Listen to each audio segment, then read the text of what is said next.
അതെന്തേന്ന് പറഞ്ഞാല് അത് ഞാൻ കുറച്ച് ആധികാരികമായിട്ട് പറയാം.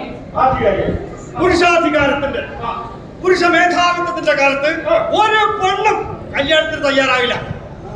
അമ്മായിയമ്മമാരുടെ ഭരണം ഒരു ഭാഗത്തുണ്ട്. പിന്നെ അസൂയ, കുശുമ്പ്, കുന്നായ്മ, പോലി പറച്ചല്, പിന്നെ ഈ പുരുഷന്മാരുടെ പുരോഗമനം സ്ത്രീകളെ വേല കൂടിയാകുമ്പോ അത് പൂർണ്ണമായി ശുഭം അല്ല. നിങ്ങൾ എങ്ങനെയാ വീട്ടിലെങ്ങനെ സഹായം സഹായിക്കലുണ്ട്? വെള്ളം കോരിയിട്ട് സഹായിക്കും. ആര് പറഞ്ഞിട്ട്? ദോശ ചുട്ടിട്ട് സഹായിക്കും. ആര് പറഞ്ഞിട്ട്? ഓള് പറഞ്ഞിട്ട് സഹായിക്കും.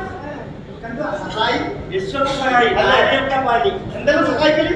ദോശ ചുട്ട് സഹായിക്കും. സഹായിക്കുന്നില്ലേ? എങ്ങനെ ഇങ്ങനെ സഹായിക്കലോ? എത്ര സഹായിക്കലുണ്ടല്ലേ? എല്ലാരും സഹായിക്കലുണ്ടാ?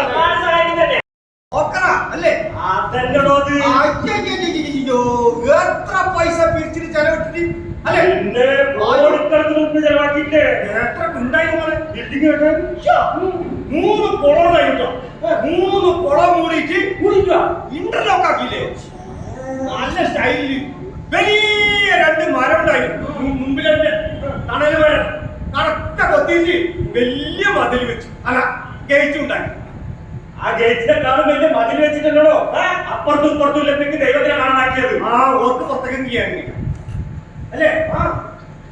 അപ്പൊ ആ കാരണം ചെയ്യണം. ഇത് നേർച്ച പള്ളിയല്ലേ? അതോ പോയാണ് അതെന്നെ അതിന് കുറെ പൈസ ചെലവാക്കില്ലേ? പിന്നെ വലിയ പർവ്വതം പോലത്തെ ഒരു സാധനം. അത് മിനാരോ മറ്റേ വലിയ അച്ഛന് താഴെക്കൂടാ ആളിപ്പോ മതത്തിന്റെ പേരിലും ദൈവത്തിന്റെ പേരിലുമാണ് എന്റെ അഭിപ്രായം. ഇതിപ്പോ കുറെ പറഞ്ഞുകൊണ്ടിരുന്നാലേ ആൾക്കാരെ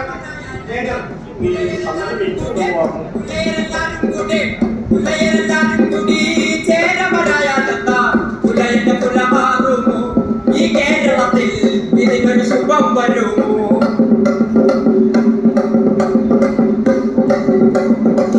പറയെല്ലാരും കൂടി പറയെല്ലാരും കൂടി പറയെല്ലാരും കൂടി സാമ്പവരായാലെന്താ? പറയെല്ലാരും കൂടി സാമ്പവരായാലെന്താ? പറയുടെ വഴി മാറുമോ? ഈ കേരളത്തിൽ ഇതിനൊരു ശുഭം വരുമോ? പറയെല്ലാരും കൂടി പറയെല്ലാരും കൂടി പറയെല്ലാരും കൂടി സാമ്പവരായാലെന്താ? പറയുടെ വഴി മാറുമോ? ഈ കേരളത്തിൽ ഇതിനൊരു ശുഭം വരുമോ?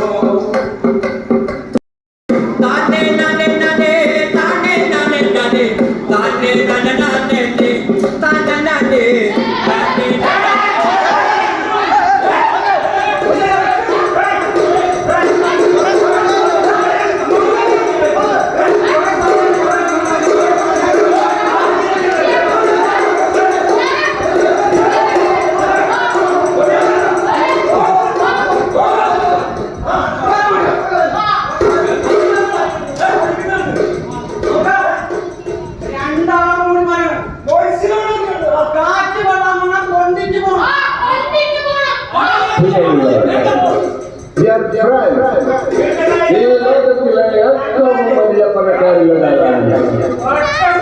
എന്റെ നേതൃത്വത്തിലുള്ള പല കമ്പനികളിലൂടെയാണ് ഈ ലോകം മുമ്പിലോട്ട് പോയിക്കൊണ്ടിരിക്കുന്നത്.